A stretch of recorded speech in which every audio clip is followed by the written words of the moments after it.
This episode of Rick and Rick Rule the World is brought to you by Taskin, the first name in premium quality travel gear with slim, stylish gear like the Taskin Edge professional laptop backpack for business and travel. Save 30% on your next purchase when you use promo code RNR Take 30 at TaskinSF.com.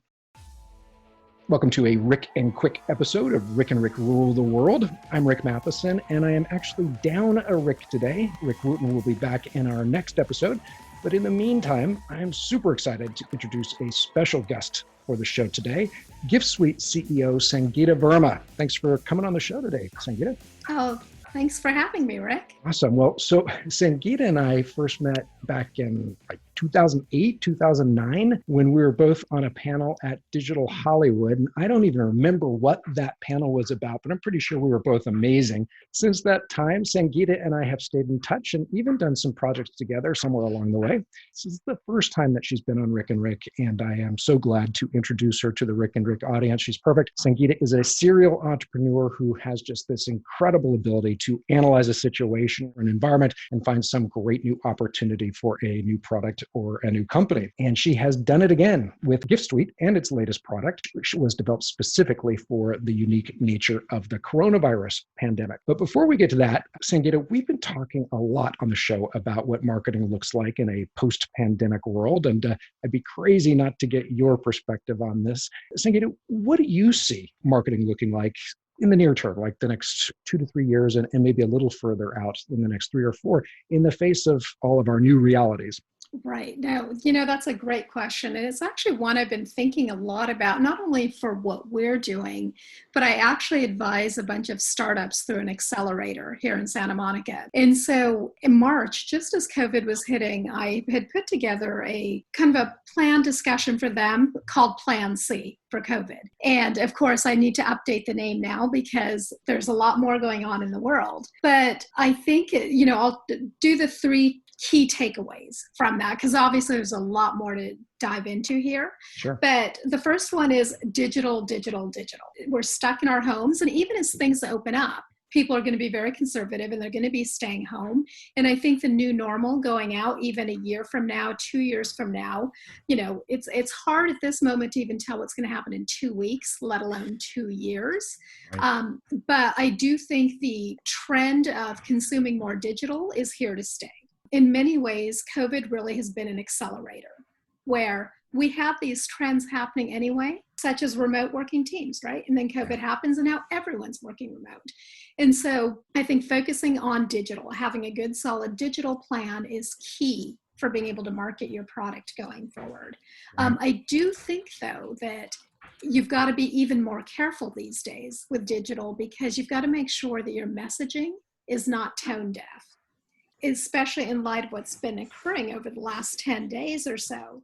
Really, I think heightens that point. Something that's not necessarily COVID, but is of the moment. I think that if you are a POC, a person of color, minority-owned, woman-led, LGBTQ business, you need to let people know that, right? I think that this is the time to actually use that as one of your marketing points because companies and people are looking to support businesses like those, right? I know that we are, and I know that we're not alone. And then the third one is a little broader than just marketing, but it's contingency planning. And I think a lot of companies just don't do that enough. And we're in a state where things are changing so quickly. And I personally believe we're going to see more structural institutions being dismantled and reimagined coming up. So I think that as a business, you really need to take a look at, okay, here's our plan, but what if this happens, right? Then what do we do? So just as an example, what if shipping goes down and you're an online business, you can't ship to your customer? What are you going to do? What are your other options? Can you do local delivery? I think just having thought out plans for things that could potentially happen is really critical right now. For me, this is just about a mindset and a planning and having, multiple backup plans in a world that feels like right now it's shifting like quicksand. I saw this interesting stat from McKinsey that said that we've actually leapt forward 5 years in digital just in the last 8 weeks. So it has put everything into hyperdrive. But then your second point brings up sort of the dangers. we can act on one crisis and have that just out the door, and then another one strikes that renders what we just did as horribly tone deaf. How should folks foster the agility to accommodate or deal with those types of things? Now that it's not a week, it's a news cycle that we have to look out for. Right. Yeah, this is a whole new world, right? Granted, I've founded multiple startups, so I never have worked 9 to 5 anyway. But for anyone who's used to that schedule, and certainly marketers, that schedule is gone. If news breaks at 6 p.m. that has just completely rendered your 5 p.m. messaging obsolete, you need to change, and you need to be able to change on a dime. But the good news is that technically we can do that, right? With social media posts, you can change those things so quickly. It's not like the print cycle where you had to submit something, weeks or months in advance before it made it out to the public. Awesome. So for people who are not familiar with it yet, Sangita, why don't you tell us about GiftSuite and then tell us about Life 2020 and the idea behind it? So GiftSuite is a gifting company that provides companies and individuals with uniquely curated, elegant package gift boxes.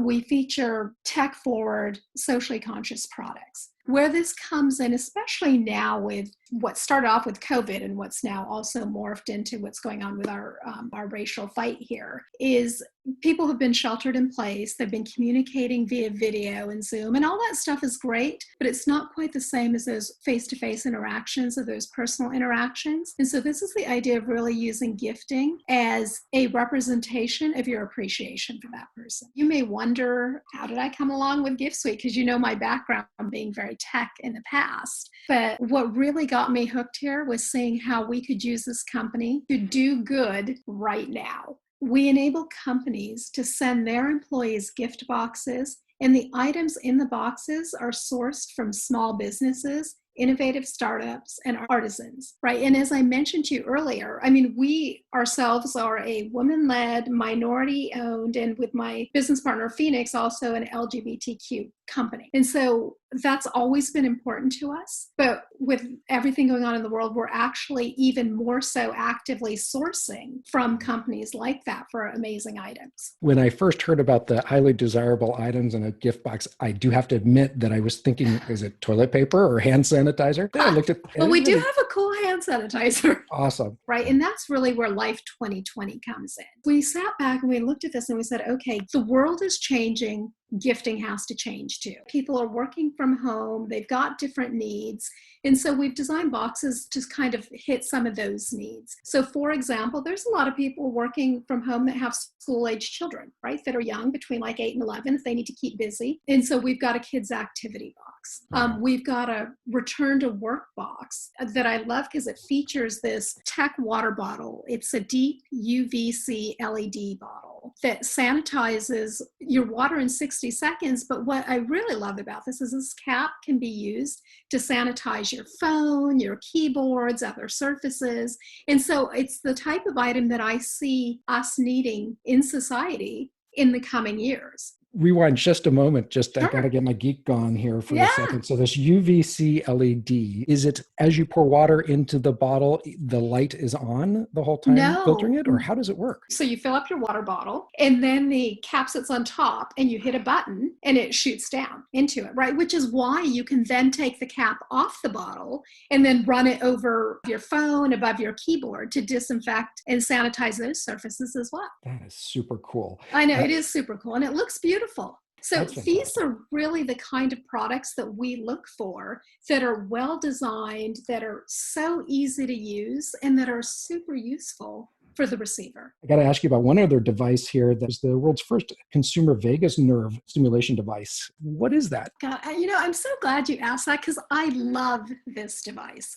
So one of the things that we've done at GiftSuite is we've actually created GiftSuite Labs, where we bring in products, we test them, we vet them, we test them with consumers for appeal before we put them out to the world, right?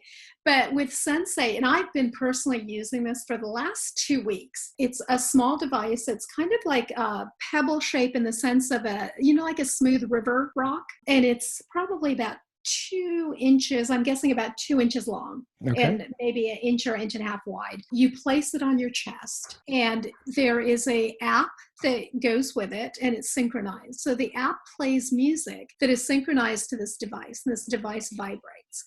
And what it does is it tones your vagus nerve. And the vagus nerve is the largest nerve in your body that runs from your brainstem down to your gut.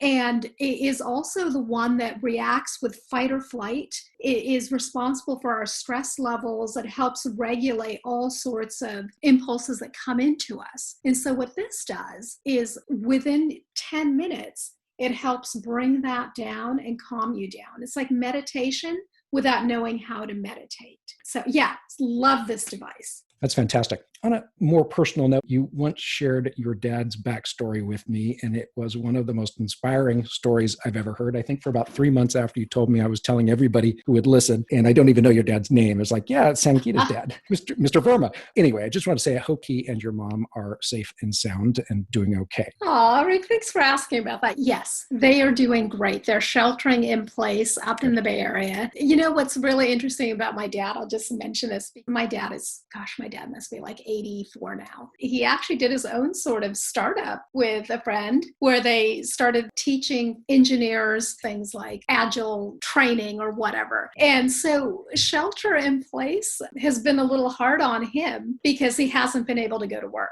Right. And this is a man who has like worked his whole life. So he's also adjusting to his new normal and taking it slow, but they're doing well. Thank you. Well, fantastic. Thank you so much for joining us on the show today. Best of luck to GiftSuite and to Life 2020. Sounds fantastic and really appreciate your time today. Bye. See ya.